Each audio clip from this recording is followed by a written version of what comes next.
Hello mga ka-friendship, maayong gabi kaninyong tanan. So dali magluto-luto na pud ta. Ubanay ko ninyo diri sa akong gamay nga kusina.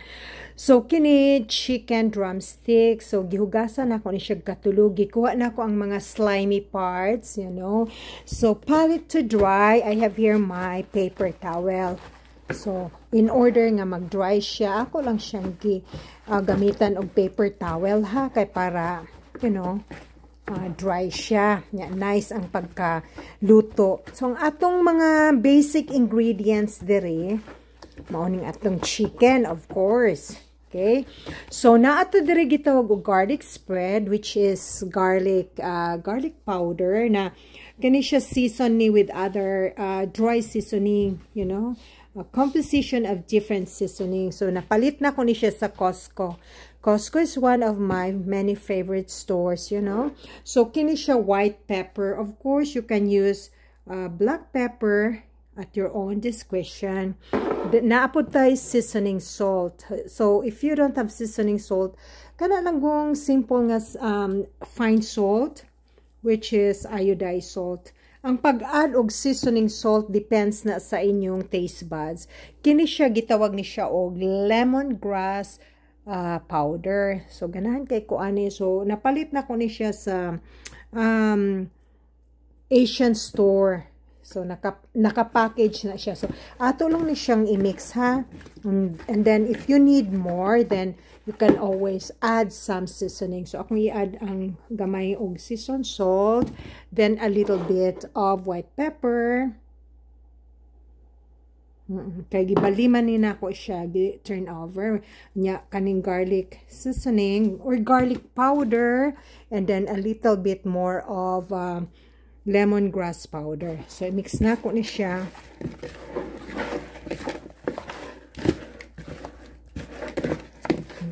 Pwede pud nimo ni siya butangan og lemon, kanang squeeze of lemon. So which is ako di siyang i-add og lemon, no? Dali lang mangita kog lemon. Okay, there you go. I think na ako'y dagang lemon, no?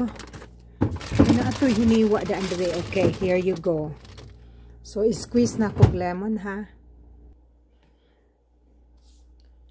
Okay, dear friendship, mao lang ni siya. Ug wala mo'y lemon, nahotdan mog lemon, butangi lang ninyo og kana ganing suka or any acidic or citrus or lime, lemoncito, dalandan, or kanang gitawag nga balsamic vinegar, or wala mo is vinegar.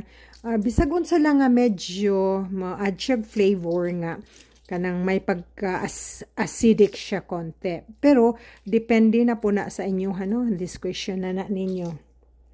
Okay. Hugas kong kamot. Okay, there you go. So, ako nini siyang ibutang sa akong air fryer. Mao ni akong air fryer. So, ang parts sa air fryer, mao ni siya, oh. So, kini siya matanggal-tanggal biya ni mga ka-friendship. Then, butang na dito. So, mag-drain ang iyang sauce diha. Then, very easy lang ni siya limpyuhan. Kay, pwede niyo ibutang sa inyong dishwasher, safe dishwasher, or pwede siyang i-run of cold water lang kung maglimpyo mo. So, mauna na ka-friendship ang atong mga seasoned na chicken drumstick. You can use chicken breast, chicken legs, or whatever meat preference gusto ninyo. So, mauna ang atong air fryer. So, ato lang na siyang i-arrange diha, no? So, yan, lagod na siya, oy. And then, very crispy ni siya pag maluto na. Lami pod, baya. Okay. So, daghan-daghan ni kay para na ni baon sa work sa akong forevermore nga si Yuli. Siya nag-request ani siya magluto tag chicken. Mag-ingko, sige, at your own choice. You know, as a mama, asawa, mama, ng tahanan, kinahanglan jud ta mag-prepare para sa atong mga kuan.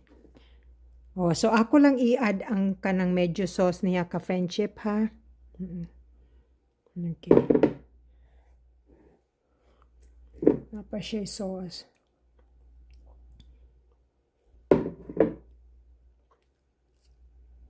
Okay, there you go. Ready na siya. Ako nang ibutang diri.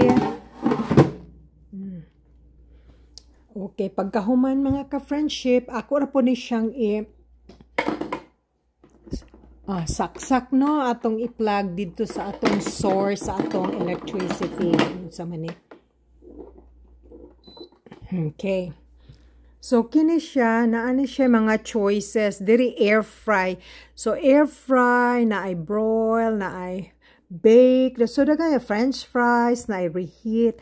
So akong i-press kay automatic man na siya nga kuan. Okay, 20 minutes at 400 degrees Fahrenheit sa pag-air fry. So mga ka-friendship, gibutang lang na akong 35 minutes kay para medyo crispy siya kay ganahan akong husband og crispy. So set that aside niya tung balikan after 35 minutes. I-check nato ha. Gibutang din ako siya 35 minutes kay medyo daghan siya. Ang total kilo ni ining all together nga chicken about siya almost 2 kilos.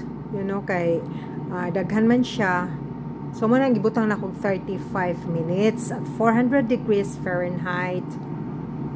So habang nagluto ko og air fry nga chicken atong padayon, oy, piting tugnawa paghapon -21. Ganina -24 but feels like -47. Grabe mga ka-friendship. So ingnon ako si Alexa padayon sa atong music. Alexa, continue music please. Iya mga harpi patungon siya sa iyang ate. So mauna siyang akong music si Sir Mac Sorba ng akong favorite nga Visayan singer. Pang good vibes lang na. Okay? So padayon pug ko diri nga magluto o naglungag na ko. So para na ni baon ugma. So na ako'y leftover rice. So magluto ko og fried rice, garlic fried rice. So padayon ta friends, nagluto ko diri o magluto ko garlic fried rice. So nag-chop lang ko garlic. Now I use 8 cloves of garlic. And then I'm going to add canola oil, mga gamay lang.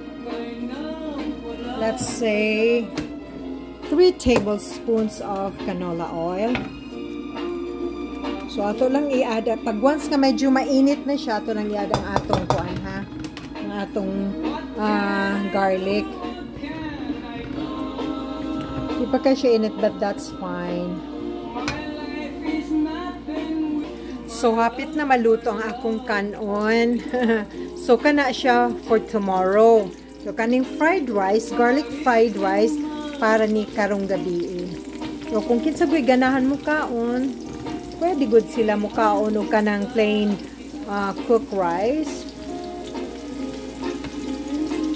So ato lang ni siya gisahon or saute lang ang atong garlic, chopped garlic, maybe 30 to 40 seconds until siya na medyo translucent and fragrant na siya.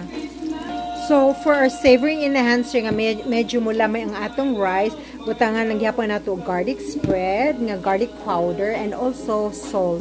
Mao lang. So, once na medyo brown na siya, i-add lang nato ang atong rice, no?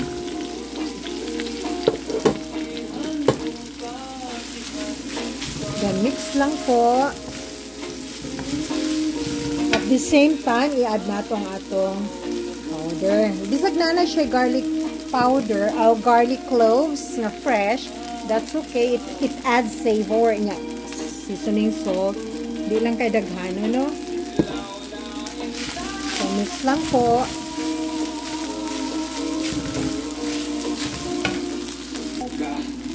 So, friends, akong gi-add lang og gamay og salt, no? Kay para tasty siya, but not too much. Ang pag-add og salt, depends sa inyong taste buds. So, akong butang nga white pepper or black pepper. Parehura na sila. Nahutdan ko black pepper. Normally, black pepper akong gina-add. Okay, akong butangan dahil siya kining nilungag na kanon nga bago. Kaya ganahan ko akong i-add.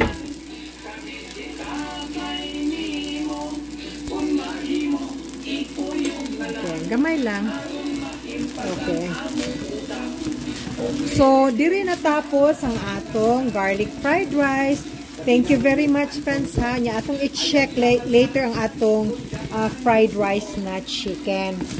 So, okay na ni siya. Pwede kayo mag-garnish ng thinly slices of green onions or even cilantro or any herbs of your choice.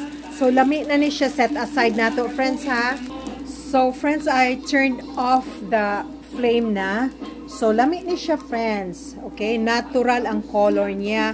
You don't really need to add soya sauce. Kay medyo brownish na ang color niya, no? So, maon yung akong salad. Greens na mo. Panihapon na miss very soon. So, our veggies or our salad. So, friends, naluto na siya, no? Crispy na siya. Lami. So, kung naamoy extra money, you know, try nga magpalit mo og air fryer. Kaya lami po ng air fryer, limit ang iyang no oil siya, you know. So, it's healthy cooking, I should say, once in a while. Okay, akong kwaon og ipakita ninyo ang at the bottom part sa maong chicken, ha. Wow! Manihapon na ta, mga ka-friendship.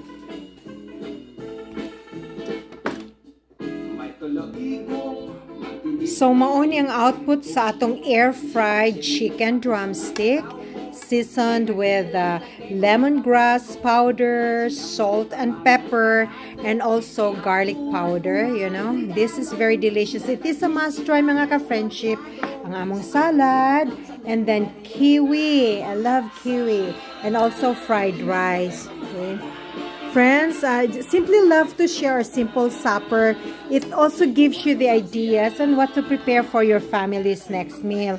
So, dali, manihapon na ta. O, sige ha. I hope you always have fun here at my little kitchen. Simply love to share the way I cook food for my family. Thank you, and till the next time, mga ka-friendship, kini inyong kusinera, sila Arnie, nagapasalamat sa makanunayon. Maraming salamat po sa inyong lahat. God bless, ingat!